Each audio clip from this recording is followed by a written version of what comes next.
All right, let's get into the tea of Love is Blind Season 6 after the reunion and some random thoughts. First, I want to get into Chelsea because she said she was completely blindsided by Jimmy breaking up with her during that interview that she did on ET. She said it caught her by left field because they had such an amazing time. They were really vibing the week before that.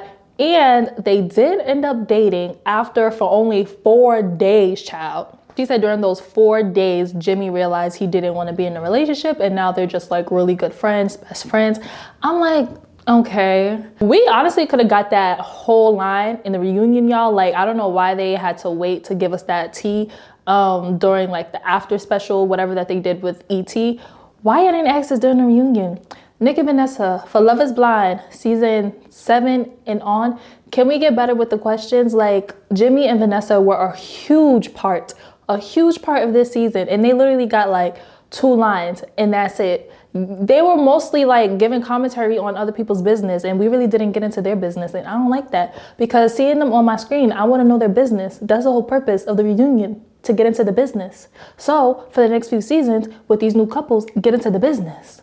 And Jimmy said during his interview that basically that fight was like the reason why he decided to leave Chelsea, because he didn't understand how can you be with someone and they just break your trust like that. And I'm like, 100% facts.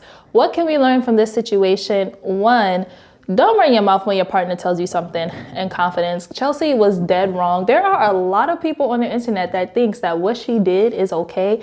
And I'm genuinely concerned for you guys and your relationships and your friendships, because you should not just be going around telling people what your person said to you in confidence. Like, she said this on camera, y'all, and I do not believe that Chelsea did not know that there were a whole bunch of cameras around her. She just totally forgot she was in an experiment. No, that girl knew what she was doing. I hope that Chelsea learns from this situation and she grows from it. Maybe she will, maybe she doesn't. I don't know. I personally don't follow her. I don't know anything else about her outside of this particular situation. Y'all, I'm so sorry if you just heard all that noise, but I'm at work and it's an office space, and yeah, I'm so sorry. And another weird thing for me was that Chelsea said that her and Trevor are good friends, child. I'm like, not you being friends with the guy that was gonna low-key leave you if y'all made it out the pods. I'm like, how is that your good friend? Your good friend's a liar, sis. I'm sorry, Trevor could not be my good friend. Not the way he had this whole plan, that hard setup, this whole scheme, just like evil. I'm gonna just say this, Trevor got a lot of slack at the reunion. He's getting a lot of slack on the internet, and I'm gonna leave it at that. I'm pretty sure Trevor knows what he did was wrong, especially threatening the girlfriend. If that is true, the girlfriend, you're also wrong and weird as well. I just hope that they just probably never do this again, because clearly you will get caught in 4K. Child, let's talk about AD and Clay, because I feel like they're going to be like the messiest of the season that just keeps on giving us the tea and the tea and the tea. 1, AD went on the Vow Files and said that her and Clay are flirty friends. AD has done a lot of interviews from what I've saw. Maybe I haven't seen all of them, but she's done a lot of interviews about Clay and like what happened. And I think for her ET interview or something, she was like, her and Clay are in a good place and she doesn't hate Clay, so she doesn't want the internet to hate Clay. So when I saw that, I was like, you know what? If this girl is telling me to fall back and she was the one who was hurt, I'm gonna fall back. So I've always seen AD say nothing but nice things about Clay. Even in the interview she did with the Vow Files, she said that they're flirty French child. What does that mean? I think that Clay and AD were still bumping and grinding and knocking boots. But I guess I don't see why we're flirting with a man who played in your face. But I guess to each his own, right? And I also want to mention that AD did an interview with Cammie Crawford called The Relation Bleep. And I will link all of these podcasts that I'm referring to in the description. And she basically said that when Clay brought up her finances being a little iffy, she basically said, girl, I am well kept. I'm good. My finances weren't iffy. He basically couldn't understand how can she just live a soft life and just live her life without working, I guess during the experiment, and how he really needed to see her work. Well, here's what AD had to say about that. My finances have never been funny. When we came back, I was like, hey, look, I'm good. I set myself up, and I understand that he wanted to see like what it was like, but I told him in the pods, like, I'm leaving my club job. So he's like, no, AD, I really just need to see you go to work. And he didn't understand how I could stay afloat because I wasn't working a 9 to 5. If you want to see my bank account, you want to see what I have going for me, you could have asked. Yeah. All From that interview, from that clip that I saw, it was giving AD probably saved some money up. AD has some money in the bank ready for this experiment to just take a month off for her vacation. Now let's hop over to Angela Yee's podcast that Clay was on, and Clay basically said what he said. He said that her finances were a little iffy because when they were in the pods, they bonded over them, you know, being entrepreneurs. So basically they're talking about, yeah, I work, I do all of this. 9 to 5 is not for me. You know, I work from 12 a.m. to 12 p.m. Like, you know, that whole 9 to 5, that entrepreneur spiel that people be going on.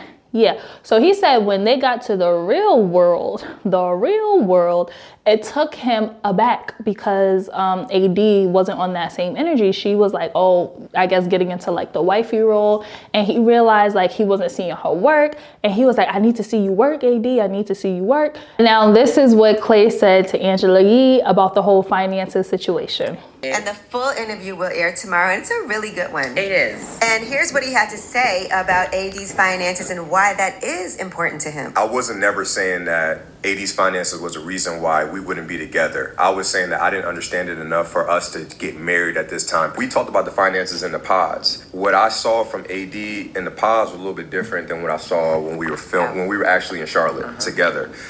She, you know, we vibed off of entrepreneur spirit. We vibed off of working hard, and then We vibed back to the house.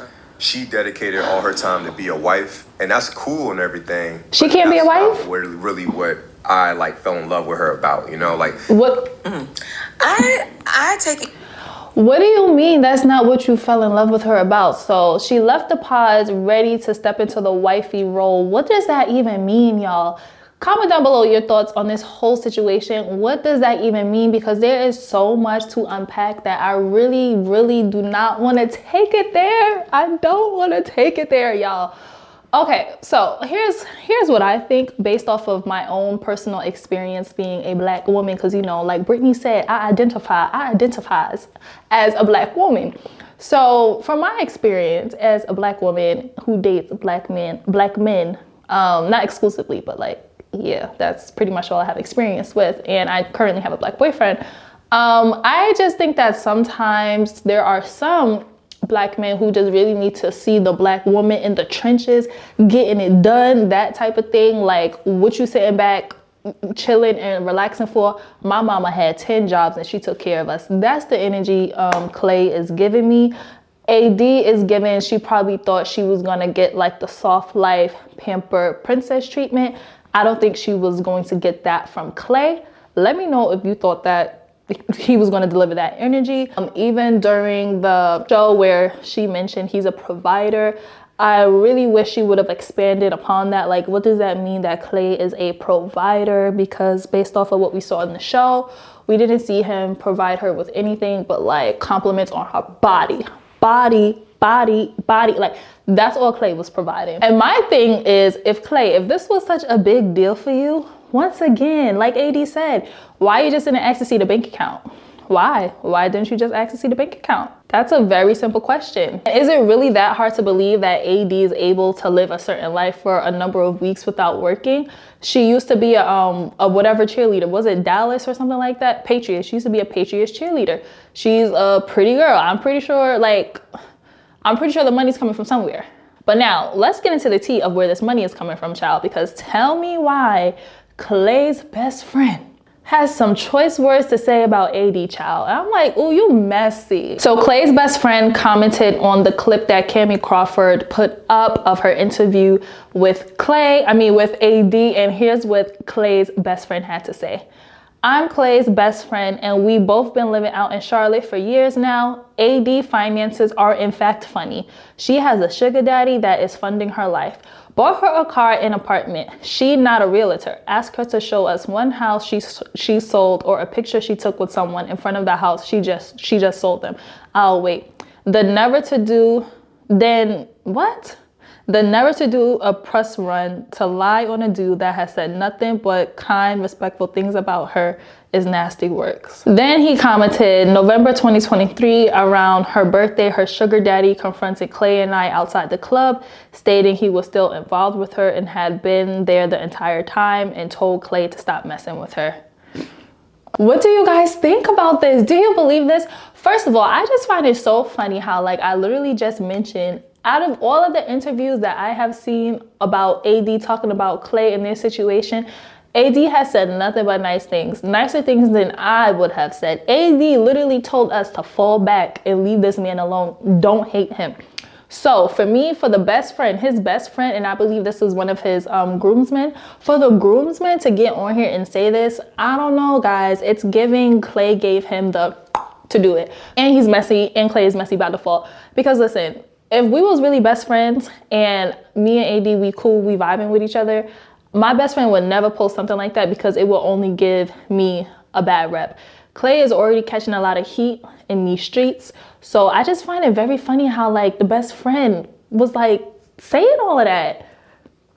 AD with a sugar daddy. And last year, November 2023, that was like way after the show was over. So were AD and Clay together? Like, what is that about?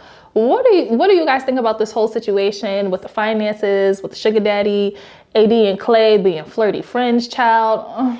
AD, you dodged a bullet. That's all I'm gonna say. It's a good thing that this man said no to you, even though you really thought he was gonna say no. It's a good thing that he said no to you. And even if AD does have a sugar daddy, or she did have a sugar daddy, as long as she didn't do those things while she was in a relationship with Clay, then that is her prerogative. And if she didn't want to work during like the time period that they were doing the experiment and she was able to like still provide for herself, that is also her prerogative. And granted, they could have had a conversation about that, but it seems like maybe they did not have a conversation about that because Clay used that as one of the big reasons as to why he said no. So anyway, comment down below your thoughts on my opinions in this whole AD and Clay situation. Comment down below if I missed anything. And you guys can follow me on Instagram right here and send me anything that I need to see, just so you know I could be up here making videos for you guys. Because listen, I am staying on top of it, okay? Make sure you like, comment, and subscribe. And I'll see you guys in the next video. Bye.